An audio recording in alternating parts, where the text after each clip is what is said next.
मैं तो एक सामान्य परिवार का व्यक्ति हूँ। उनके पास तो धन बल बाहुबल न जाने कैसे कैसे सुनते हैं असल है उनके पास होते हैं, मुझे नहीं पता। सब्जी काटने वाला चाकू के अलावा तो कुछ भी नहीं है। तो मैं तो एक सामान्य कार्यकर्ता हूँ भारतीय जनता पार्टी का। चिल्लू पार की जनता और चिल्लू पार का जो है वो नौजवान कार्यकर्ता उनको बुरी तरीके से पछाड़ने जा रहा है। जब आप पत्रकारिता कर रहे थे तिवारी परिवार से क्या क्या धमकियां आ रही थी तमाम? मैं जब पत्रकारिता निकल जाएगी, किसको कर रहे हैं? माफियाओं को, गुंडों को, दबंगई की राजनीति करने वालों को। आप जनता में जाओ, अपनी बात करो, अपनी वोट मांगो। आप मतदाता को धमकाओगे, आप मतदाता को खरीदोगे। समझ रखा है इन लोगों ने कि जो है हमारा जो स्वाभिमानी है, जो देश के लिए जान देता है। आज देश निर्माण का सब सवाल है ये। तो जब राष्ट्र निर्माण के लिए, राम के निर्माण के लिए, राम के भारत के लिए हम समाज निकल चुका है, आप 1500 रुपये खरीदने चले हो, तो स्वाभाविक रूप से जो लोग हमारे मतदाताओं निकलेगी, बिल्कुल निकलेगी। मैंने कहा भी है, बुलडोजर अगर ये लोग सुधरे नहीं तो बुलडोजर एक चिल्लू पार में भी आएगा। बाबा से मांग कर लाऊंगा, बुलडोजर लाएगा। गोरखपुर में 9 विधानसभा है और एक लास्ट छोर चिल्लू पार है। गोरखपुर सभी लोग चिल्लू पार पर फोकस है सभी लोग का, गोरखपुर जिले की। यहाँ से भाजपा से दावेदार है राजेश त्रिपाठी जी। तमाम बात करेंगे किन किन मुद्दों पर चुनाव लड़ रहे हैं, क्या मनसा है। 2 बार के विधायक और पूर्व मंत्री रह चुके हैं, तमाम चीज क्षेत्र में किए हैं, तमाम बात करेंगे। अब बनेंगे सर पहले बहुत बहुत स्वागत है आपका। आपका भी हमारी विधानसभा क्षेत्र चिल्लू पार में स्वागत है। सर अभी किन मुद्दों पर चुनाव लड़ रहे हैं आपकी बार?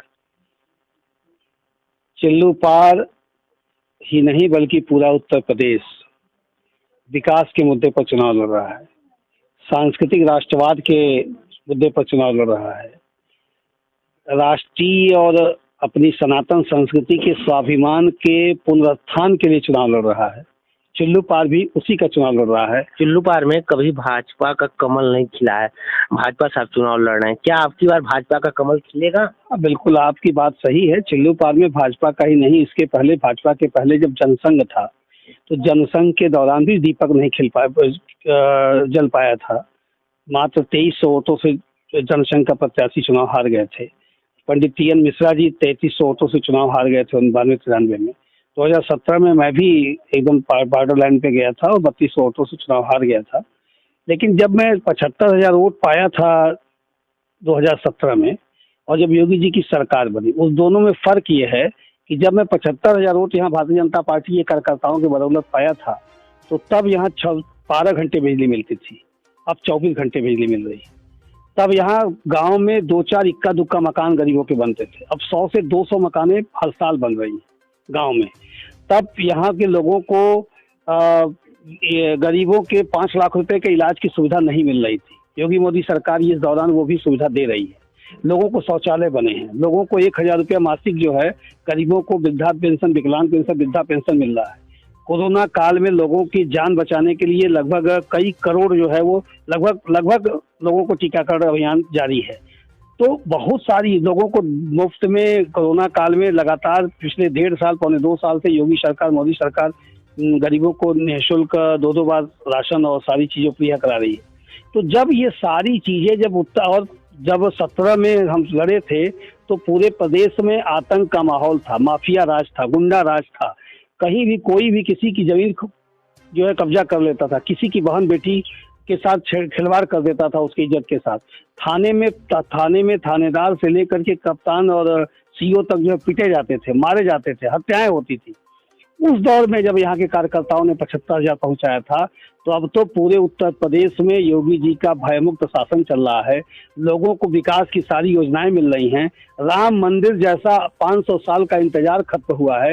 बाबा भोलेनाथ की नगरी सज रही है, माँ विंध्यवासिनी की नगरी सज रही है। अब तो ये सारी चीजें ऐसी हैं कि कार्यकर्ता के साथ साथ जनता भी पूरी तरह से उत्साहित है और मन बना के बैठी है। उतावली है चिल्लू पार की जनता, उत्तर प्रदेश की जनता की तरह, कब 3 तारीख आए, कब कमल का बटन दिखे, कब वो दबा दे। सर चिल्लू पार की जातिगत समीकरण बात करें तो यहाँ के ब्राह्मण बाहुल क्षेत्र है चिल्लू पार, क्या करना होगा? नहीं, ब्राह्मण बाहुल्य भी क्षेत्र है, दलित बाहुल्य भी क्षेत्र है, सारे समाज के लोग होते हैं। भारतीय जनता पार्टी कोई जात की राजनीति थोड़े करती है। भारतीय जनता पार्टी समाज के सबका साथ, सबका विश्वास, सबका विकास, सबका प्रयास की बात करती है। लेकिन ये सही है कि ब्राह्मण समाज यहाँ ज्यादा है, तो बिल्कुल ब्राह्मण समाज ज्यादा है तो ब्राह्मण समाज पूरे मनोयोग से एक तरफा योगी जी की सरकार को, भाजपा की सरकार को लाने जा रही है, क्योंकि ब्राह्मण समाज धर्मभीरू होता है। सनातन संस्कृति को अरबों साल से अपने कंधे पर लेकर चला आ रहा है और 500 साल तक ब्राह्मण समाज इंतजार करता रहा कब मेरे राम का घर लौटेगा। और राम का घर जिसने लौटाया है उस सरकार को तो लाने के लिए ब्राह्मण समाज एकदम दिल हाथ से बैठा हुआ, खुले मन से बैठा हुआ। विनय शंकर जी यहाँ के विधायक हैं अभी वह इस वक्त, और आप उन्हीं के खिलाफ चुनाव लड़ रहे हैं। अभी वो पार्टी भी बदल चुके हैं, क्या कहना होगा? तय जानिए 10 तारीख को जो भूत है वो वर्तमान हो जाएगा, जो वर्तमान है वो भूत हो जाएगा। ये तय है। चिल्लूपार की जनता तय। पहली बार आप चुनाव लड़े थे, क्या सोच कर चुनाव लड़े? अभी भी लगातार आप राजनीतिक कैरियर है, क्या कहें? पहला चुनाव में जब लड़ा था तो पहले चुनाव में विकास मेरा मुद्दा नहीं था। पहले चुनाव में मेरा मुद्दा था कि 2007 में जब मैं राजनीति में आया था तो चिल्लूपार, उसके पत्रकार भी थे उस दौर भी, मैं बता रहा हूँ, उसी पे आ रहा हूँ। 2007 के पहले चिल्लूपार के माथे पर यह कलंक रहा है कि चिल्लूपार में, ये बात गूगल से लेके इंटरनेट से हर सारी दुनिया में है कि एक जिसके नाम पर माफिया का एक लेबल लगा हुआ है, जो बाहुबली रहा है, वो जेल में रहते हुए चिल्लूपार से चुनाव जीत गया और वो जीवन दान के रूप में जीते थे चुनाव वो। उसके बाद उन्होंने इन किन प्रकार लगातार यहाँ की सत्ता को काबिज रखा, धन बल से, बाहुबल से, डर की खेती करा करके, लोगों को लोभ लालच दे करके, जैसे भी बूथ कैप्चरिंग करके। बाद में वो चीजें लगातार उनको रहा है। साथ में हमारा ये था कि चिल्लूपार के माथे पर यह कलंक है कि यहाँ पे माफिया बाहुबली यहाँ पे नेतृत्व करता था और दुनिया का कोई ऐसा बाप नहीं है जो अपने बेटे को अपराधी बनाना चाहे। दुनिया का हर माँ बाप चाहता मेरा बेटा डॉक्टर बने, इंजीनियर बने, प्रोफेसर बने, समाजसेवी बने, विधायक बने, मंत्री बने, मगर इस लाइन पे कोई भी नहीं जा चाहता। तो रोल मॉडल हमारा बदलना चाहिए।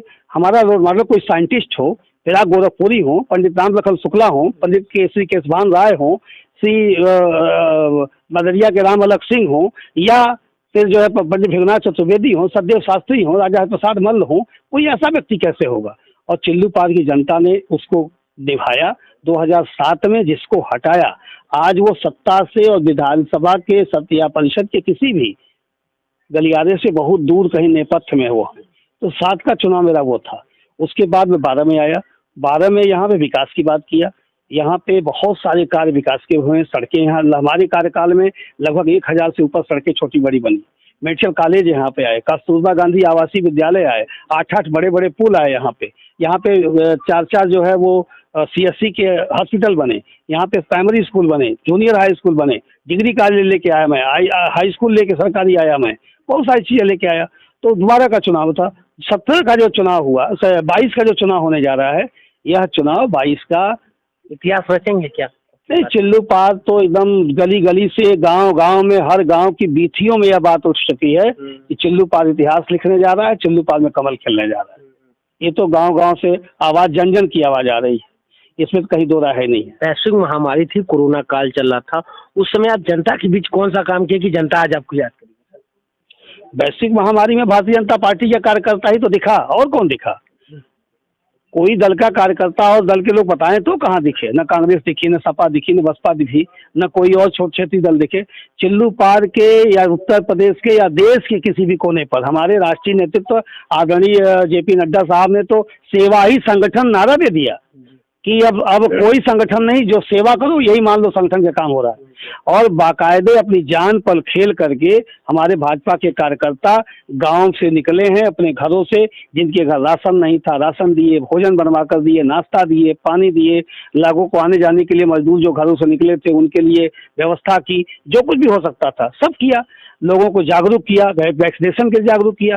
तो कोरोना काल में हम भाजपा के लोग ही लोगों की देख रहे थे, और यह भी जनता कह रही है कि जब मेरे ऊपर जान की आई थी तो यही भाजपा कार्यकर्ता दिख रहे थे। तो आज यही भाजपा का कार्यकर्ता अगर भगवान राम का कार्यकर्ता भगवान राम के मंदिर को ले आया, यही कार्यकर्ता मेरी जान बचाया, यही कार्यकर्ता का संगठन जो है हम सबके जीवन की रक्षा कर रहा, जीविका चला रहा है, तो हम भी इस बार तिवारी परिवार से कुछ टक्कर है क्या आपकी बात? तिवारी परिवार से आप लगातार उनके खिलाफ चुनाव लड़ रहे हैं। हाँ बिल्कुल, देखिए ऐसा है, नहीं टक्कर का आपका आशय क्या है? सवाल को स्पष्ट करें तो मैं जवाब नहीं, आपकी मतलब कैसे पिछाड़ेंगे? मैं तो एक सामान्य परिवार का व्यक्ति हूँ। उनके पास तो धन बल बाहुबल न जाने कैसे कैसे सुनते हैं असल है उनके पास होते हैं, मुझे नहीं पता। मेरे घर में तो सब्जी वाला चाकू का, सब्जी काटने वाला चाकू के अलावा तो कुछ भी नहीं है। तो मैं तो एक सामान्य कार्यकर्ता हूँ भारतीय जनता पार्टी का। चिल्लूपार की जनता और चिल्लूपार का जो है वो समर्पित भाजपा का ऊर्जावान कार्यकर्ता उनको बुरी तरीके से पछाड़ने जा रहा है। जब आप पत्रकारिता कर रहे थे, तिवारी परिवार से क्या क्या धमकियां आ रही थी तमाम चीजें? मैं जब पत्रकारिता करता था तो मैं कोई बायस्ड होकर पत्रकारिता नहीं करता था। जो बेहतर होता था मैं लिखता था। तो अगर मैं अच्छा लिखता था तो उससे तो कुछ नहीं मिलता था। अगर उन्होंने कोई अच्छा काम किया, कहीं कोई सड़क बनवाई, तो मैं लिखता था कि उन्होंने सड़क बनवाई, तो उसके लिए शाबाशी नहीं मिलती थी। लेकिन अगर मैं लिख देता था कि सड़क घटिया बनी है और टूट गई साल भर के अंदर, तो धमकी आती थी। जैसे उदाहरण के लिए मैं दूं, एक बार मुलायम सिंह जी आए थे और उन्होंने, एक रक्षा मंत्री थे देश के, और उन्होंने ये कह दिया कि सारे यादव हाथ उठाओ, केवल यादव हाथ उठाए और बताओ मुझसे बड़ा यादव कौन है, आप सभी लोग इनको वोट करिए। तो मैंने एक लाइन लिखी थी कि अपने कद से बहुत नीचे आकर बोल गए मुलायम सिंह यादव, क्योंकि देश का रक्षा मंत्री ऐसे एक जात विशेष की बात नहीं कर सकता। एक पत्रकार मन में लिखा था, मिली थी धमकियाँ, खूब मिली थी, मरवा दूंगा, कटवा दूंगा, चुटकी बजाऊंगा, खत्म हो जाओगे, ये होगा। तो ये पत्रकारिता जब करने आप निकले हुए हैं तो ये सब चीजों को कोई मायने नहीं रखता। समाज सेवा ही करना था, तो राजनीतिक जीवन के। हाँ बिल्कुल, आपकी बात सही है। राजनीति में जाने का मेरा कोई इरादा नहीं था, कोई इरादा नहीं था, दूर दूर तक नहीं था। मेरी जो है वो मैंने बताया कि मुझे अच्छी कलम का शौक है, मैं अच्छी कलम रखता हूँ, उसी से लिखना पढ़ना जानता हूँ। मेरे बाप बाप ने जो संस्कार दिया, मेरे दोस्तों मित्रों ने, गुरुजनों ने जो संस्कार दिया, मेरा वो शौक था। समाज सेवा में बढ़ा, समाज सेवा मुक्ति पथ का निर्माण शुरू हुआ। हम 20 लोगों की टोली लेकर के निकले और निर्माण शुरू हुआ। मुक्ति पथ का निर्माण कराते समय घर घर गली गली दरवाजे दरवाजे दस्तक देते देते न जाने जनता के मन में अब कैसे आ गया कि क्यों न राजेश को राजनीति में आना चाहिए। जनता 2004 से कहने लगी आपको राजनीति करनी चाहिए, आपको चुनाव लड़ना चाहिए। मैं 4 में नकारा, 5 में नकारा, 6 में नकारा। 2007 आते आते जब जन वायस आया, जन भावना आई कि नहीं आपको चुनाव लड़ना ही चाहिए, तो जनता की आवाज, नेता स्वयं पोलों पर और पेड़ों पर लटकता है और कहता है कि भाई साहब मैं चुनाव लड़ना चाहता हूँ, मुझे वोट करिए। मेरा उल्टा था, जनता कह रही थी कि आप चुनाव आप लड़िए, मैं वोट भी दूंगा, नोट भी दूंगा, और लोगों ने दिया। तो जनता के दबाव में चुनाव लड़ा, जनता के ही कहने पर लड़ा, मेरी अपनी कोई निजी आकांक्षा नहीं थी। क्या अपील करेंगे चिल्लूपार जनता से? और क्योंकि हार्ड सीट है चिल्लूपार की जनता से, चिल्लूपार के युवाओं से, चिल्लूपार के महिलाओं से, चिल्लूपार के हर बहन बेटी से, चिल्लूपार के हर नौजवान बुजुर्ग से एक ही अपील करना चाहता हूँ। ये चुनाव 2022 का सामान्य चुनाव नहीं है। 2022 का चुनाव केवल चिल्लूपार का विधायक बनाने का चुनाव नहीं है।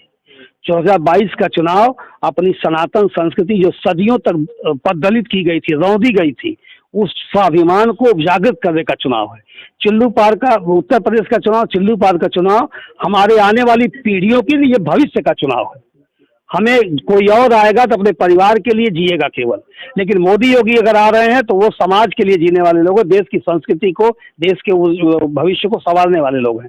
चिल्लूपार का अगर चुनाव ये जो हो रहा है, ये चिल्लूपार के विकास का चुनाव होने जा रहा है, क्योंकि अब तक जितने भी प्रधानमंत्री मुख्यमंत्री मिले वो पश्चिम के मिले। पहली बार हमको पूर्वांचल, पश्चिम में भी विकास हो रहा है, लेकिन हम पूर्वांचल वालों को काफी दिनों बाद एक हमारा नेता मिला, मुख्यमंत्री का गृह जनपद जिला है।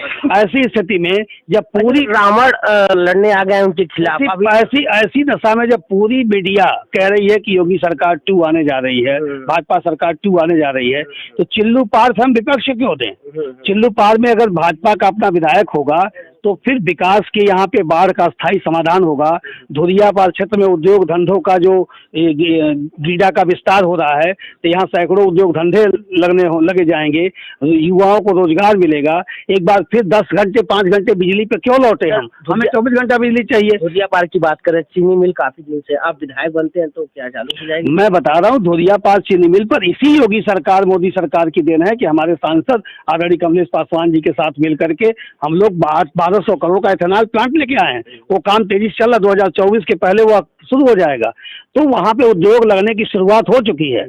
और एक आप चीनी मिल की बात कर रहे हैं, वहाँ पे अनगिनत उद्योग, मुझे जो जानकारी है, जो प्लानिंग है, वो 100-150 उद्योग लगने जा रहे हैं। पूरा उद्योग का चिल्लूपार, धुरियापार पूरा हब बनने जा रहा है। बस ये है, जनता बटन दबा दे और फिर चिल्लूपार की, उत्तर प्रदेश की तकदीर खुलने जा रही है। मान लीजिए विधायक आप बनते हैं, बन भी रहे हैं, शुभकामनाएं और बधाई। सबसे पहला कौन सा काम करेंगे? सबसे पहले कुछ है? सबसे पहले तो मैं ये कहना चाहूँगा कि चिल्लूपार में जो वर्तमान विधायक हैं, ये आज़ादी के बाद के सबसे अक्षम और सबसे अकर्मण्य विधायक के दर्जा इनको मिल चुका है। चिल्लू पार्क की सड़कें पूरी तरीके से ध्वस्त हैं। एक व्यक्ति, जैसे मैं भी विधायक था, अखिलेश जी की सरकार थी, विपक्ष का था मैं, 30-32 बार मैं अखिलेश जी से मिला अपने क्षेत्र के जनता के लिए। लेकिन जरा बता दे विधायक जी कि चिल्लू पार्क की सड़कों के लिए एक बार भी वो उत्तर प्रदेश के मुख्यमंत्री से मिले हैं क्या? बुलडोजर बाबा। नहीं, मैं बता रहा हूँ, मैं एक सवाल का जवाब ले लें तो जब पहले तो चिल्लू पार्क की सड़कों की हालत बेहद खराब है। तो जैसे ही मैं योगी की सरकार, योगी जी की बनेगी, भाजपा की सरकार बनेगी और जनता का आशीर्वाद मिलने पहुंचा, तो चिल्लू पार्क की सड़कों की स्थिति मुझे हर हाल में बेहतर करानी होगी। दूसरा, जितने भी ऐसे अधूरे कई नदियों पे हमको बड़े बड़े पुल देने हैं। गीडा का जो हमको कार्य करना है, गीडा विस्तार का हमको कार्य करना है। बाढ़ का स्थायी समाधान, पछाड़ांचल का पूरा बाढ़ अस्थायी तरह से वो चाहता हूँ बांगर बन जाए, उसकी परियोजना योगी जी ने को दिया गया, वो उसको समझ चुके। अगर चुनाव थोड़ा एक महीना पहले नहीं आ गया होता तो अब तक उसका शिलान्यास हो चुका होता। तो बहुत सारे कार्य हैं जो चिल्लू पार्क को एक नया तस्वीर देखने को मिलेगा, विकसित और सक्षम चिल्लू पार्क मिलेगा। उसके लिए मेरा पहला कदम होगा। और आपने कहा बुलडोजर वाले बाबा का सवाल आपने किया, तो बिल्कुल बुलडोजर वाले बाबा हैं वो, और किनके लिए है ये फर्क है। जो लोग माफियागिरी करते हैं, जो लोग गुंडागर्दी करते हैं, जो लोग राहजनी करते हैं, डकैती करते हैं, व्यापारियों से अवैध वसूली करते हैं, बेटियों और बहू बेटियों के ऊपर बुरी नजर रखते हैं, जो लोग गरीबों का जमीन हड़पते हैं, उनके लिए वो बुलडोजर वाले बाबा बता रहे हैं, उनके लिए बुलडोजर बाबा हैं। लेकिन बाकी शेष जनता के लिए वो राम मंदिर बनाने वाले बाबा हैं, वो गरीबों का मकान बनाने वाले बाबा हैं, वो 24 घंटा बिजली देने वाले बाबा हैं, वो फ्री में राशन देने वाले 2-2 बार बाबा हैं, वो 5 लाख का इलाज कराने वाले बाबा हैं, वो 1000 रुपया पेंशन देने वाले बाबा हैं। वो ऐसे लोग बाबा हैं। और बाकी जो लोग जैसे हैं तो सोच रहे हैं। बाबा जी का एक बयान आता है कि 10 तारीख के बाद गर्मी निकल जाएगी, किसको कह रहे हैं? माफियाओं को, गुंडों को, दबंगई की राजनीति करने वालों को। आप जनता में जाओ, अपनी बात करो, अपनी वोट मांगो। आप मतदाता को धमकाओगे, आप मतदाता को खरीदोगे? हमारा मतदाता बिकाऊ है क्या? समझ रखा है इन लोगों ने कि जो है हमारा जो स्वाभिमानी है, जो देश के लिए जान देता है। आज देश निर्माण का सब सवाल है ये। तो जब राष्ट्र निर्माण के लिए, राम के निर्माण के लिए, राम के भारत के लिए हम समाज निकल चुका है, आप 1000-500 रुपये खरीदने चले हो, तो स्वाभाविक रूप से जो लोग हमारे मतदाताओं को धमकियां दे रहे हैं उनकी गर्मी तो निकलेगी, बिल्कुल निकलेगी। मैंने कहा भी है, बुलडोजर अगर ये लोग सुधरे नहीं तो बुलडोजर एक चिल्लू पार में भी आएगा। बाबा से मांग कर लाऊंगा, बुलडोजर लाएगा। अपील भी कर चुके हैं। ये थे चिल्लू पार्क के तमाम छोटी बड़ी अन्य खबरों के लिए अब आप हमारे साथ बने। मैं शक्तिओम सिंह, कैमरा मैन साथ।